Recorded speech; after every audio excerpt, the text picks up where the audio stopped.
A very common question that I get asked these days is, should I get this car or should I get that car? The most common one I've been getting lately is, should I get the HBX 901A or the HBX 16889A Pro? And that's an excellent question because they are definitely two top contenders in the best basher straight out of the box category. Plus, they're both brushless. So in this video, we're going to talk about the pros and cons of each of these. Really, neither of them have that many cons, which is what makes this a difficult question.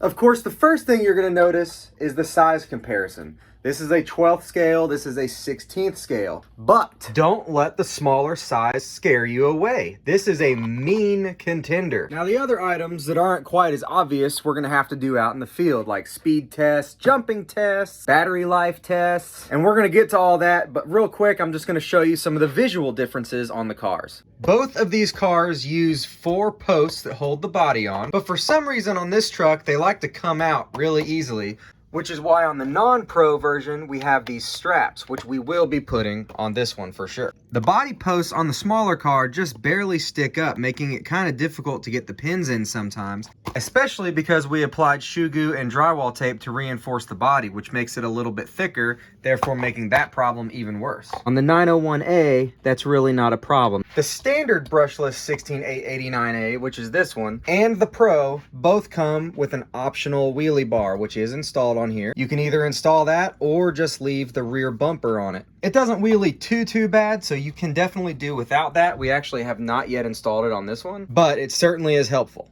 The 901A does not come with a wheelie bar, but that's okay because these tires actually just burn out more than it flips backwards. But in the rare event that it does do a wheelie, the wing helps keep it from flipping backwards. Another con with this car is the tires. They're really dinky. They're thinner than the 16th scale car, but of course they are a little taller, but they just have horrible traction. These I do feel like are better tires, but still, the car is just so light that it still doesn't grab very well. We will be trying larger tires like these on both these trucks very soon. So make sure you subscribe and hit that notifications bell so you don't miss that. So now getting to the drivetrain and the electronics. They both come with oil-filled shocks. Now, these are not the stock shocks that come on this car. I swapped them out because I keep breaking them. It comes with these right here. You can see the bottom end just keeps breaking off, but they're still more springy than I'd like. But these shocks really aren't the best option for this car, so I'm gonna have to find some better ones. But when on the car, they do definitely do a decent job, especially when you compare them to friction shocks. Same here. I still wish that they would be less springy than this because it still bounces pretty bad when you land jumps. Even with these shocks, this one does the same thing. Their electronics layout is a little bit different with the motor here on the side, while this one, the motor sits on top of the spur gear and the drive shaft. This one's a slightly smaller motor for a smaller car. It's a 2840 can size, meaning it's 28 millimeters wide and 40 millimeters long, while this one is a 2846 or so. Roughly 6 millimeters longer, same width. They both have relatively strong steering servos. That's never been an issue. They both have servo savers to help protect the servo in crashes and bad landings and hard turns and all that. They both come with metal drive shafts, metal drive cups from the differential, metal gears inside the differential, a real thick center drive shaft. They do have slightly different ESCs. This one has proven to be quite bulletproof. I've put these ESCs on 3S battery power before.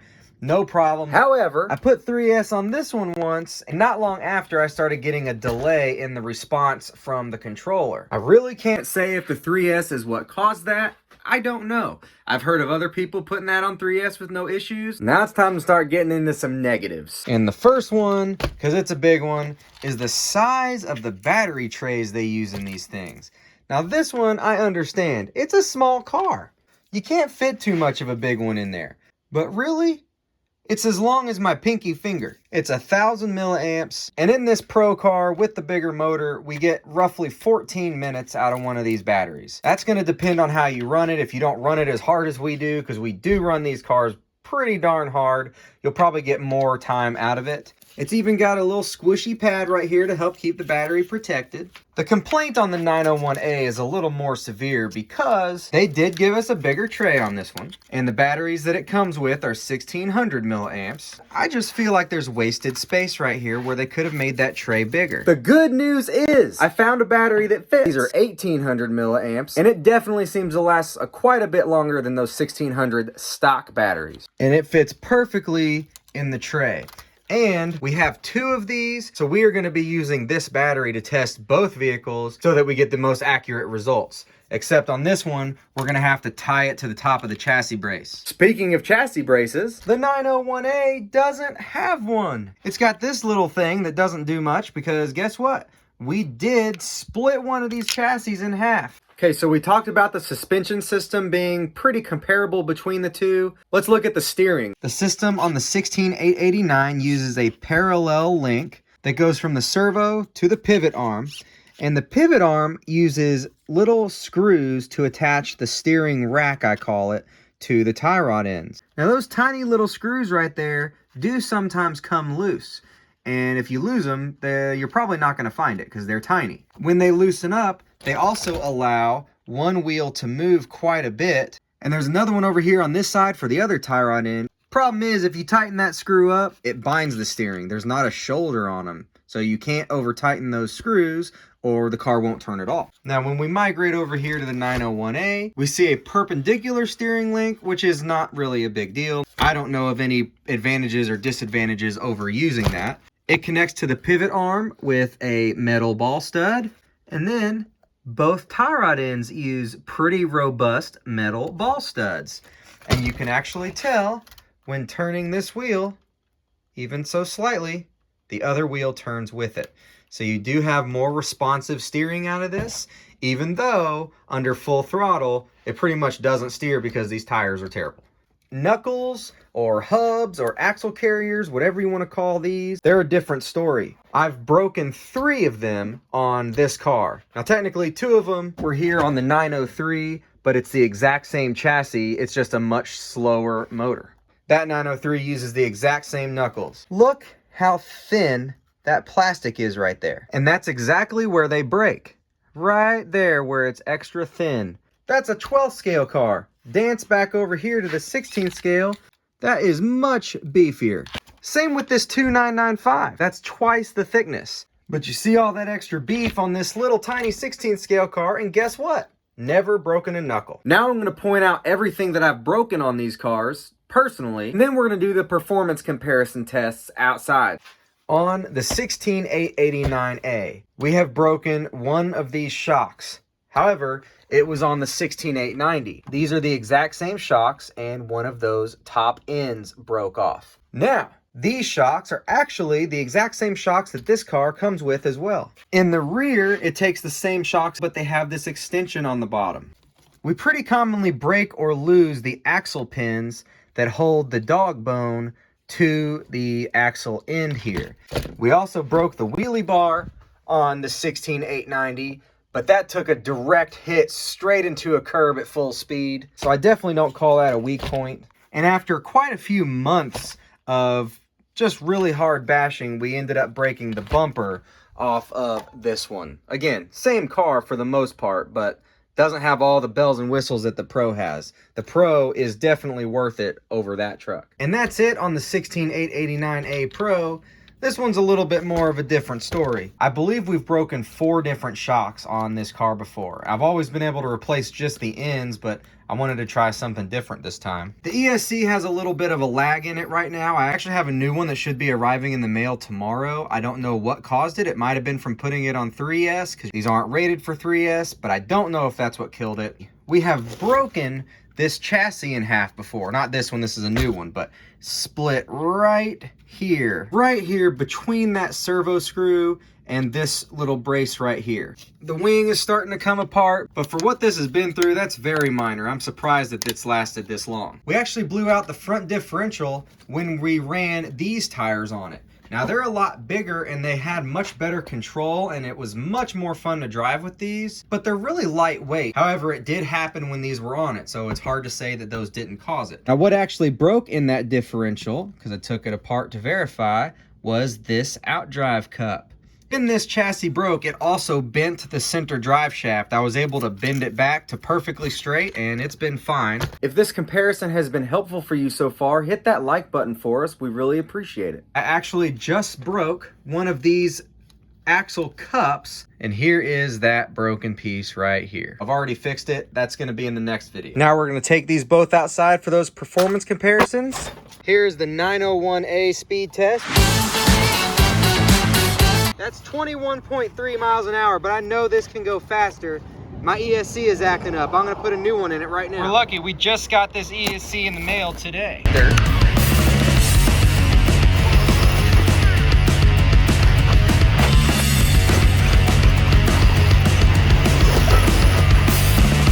That time we got 22.2. Nice one! Much more responsive now.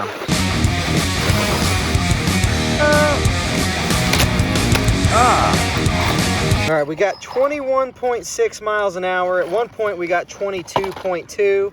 I imagine it'll do a little better on a flat parking lot or street. Now we're gonna test this one. Got her set at 0. 21.2. So they really are about the exact same speed.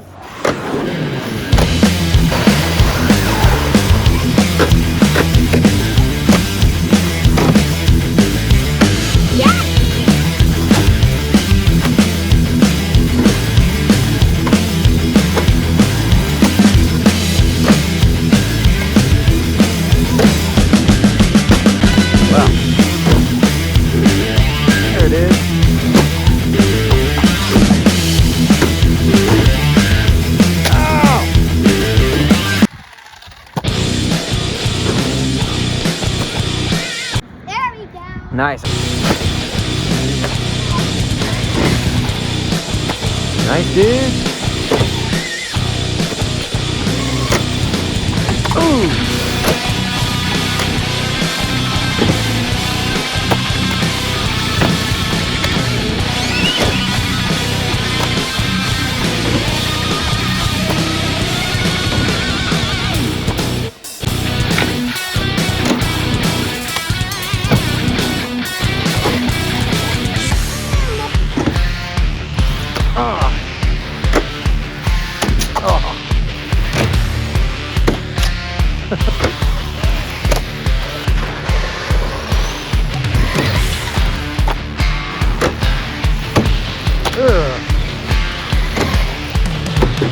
Whoa!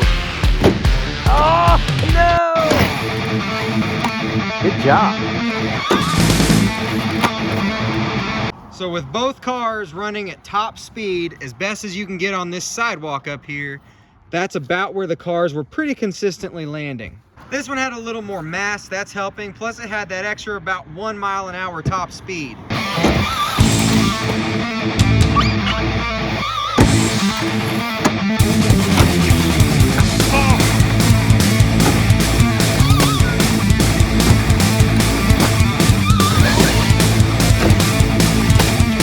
Well, unfortunately, we had some breakage on both of these, so our battery test was cut a little bit short and kind of inconclusive, but I'll tell you what we know. The 16889A ran for about 30 minutes with this battery in it, which was actually only about 5 minutes longer than this one did since breaking the axle. And I noticed this one starting to lose power before this happened. So this battery was about to go flat any second, and this one lasted about 5 more minutes. The slightly bigger motor and the slightly bigger tires are going to put more of a strain on this battery, so it would make sense that this one probably lasted a few minutes less. So the 16889A Pro takes the win on the battery life. And if you use the stock batteries that these cars came with, 1000 milliamp, this one comes with the 1600 milliamp, you'll get a longer runtime out of this one. I know it was hard to tell on video, but the 901A had a really bad delay between your actions on the controller and the actual response time of the car. Luckily, we got the brand new one in the mail today. Very impressed with the strength of this wing and wing mount. That took a whole lot of really bad hits directly to it. We ended up breaking another axle stub. And on the 16889, we lost another axle pin. So for a while, this poor thing was only running in rear wheel drive, which makes it even harder to control, which neither of these have a center differential, and they both have a lot of power for how little these vehicles weigh. So both of them are pretty hard to control, especially if you're trying to go full throttle from a stop. They both have pretty bad rebound bounces when they come down from a jump. Even with these, what I would consider upgraded shocks on this car, they really just don't fit very well, but this has very little suspension movement in the front. Again, these actually come with the same shocks in the front as this one does. So anytime that this lands a little nose heavy, it usually jumps back up into a wheelie because the front suspension just can't handle that kind of landing. Now, durability, I definitely have to give to the 16889A Pro. Without a doubt, this is one of the toughest, most resilient vehicles that we have. It is difficult to break this truck. We are going to put thicker shock fluid in it, and we are going to put oversized tires on it, probably not at the same time, and see what kind of performance we get out of those. We will have that coming up in a future video. And on this one, we are going to put oversized tires on it as well. And that video will actually be out pretty soon. But I'm not very impressed with the durability of this truck. It does break a little too easy. I wouldn't choose this one if you plan on doing heavy jumps like we do. This one can handle it much better. And the other thing is, it did not really outperform this one by much. We got an extra 1 mile an hour, and we got roughly that extra foot, maybe 2 at the most, of jumping distance from the same ramp. Because the durability is a little bit lackluster on this truck, and the performance is about the same as this one, I'm just gonna have to give the 16889A Pro the ultimate win over these two trucks. If you don't bash your cars quite as hard as we do, this is still a great option. It's still a super fun truck to drive. And we will have links to purchase both of these trucks in the description of this video if you're interested in either of those. But if you're looking for extra performance and durability, and you think you can stretch your budget just a little bit further than these cars, I recommend this one. But it does need upgrades to really outperform. I have a video on this car showing what upgrades I put in it and just how awesome it performs and how much abuse it takes. I'll put that video right here so you can go watch it if you haven't yet.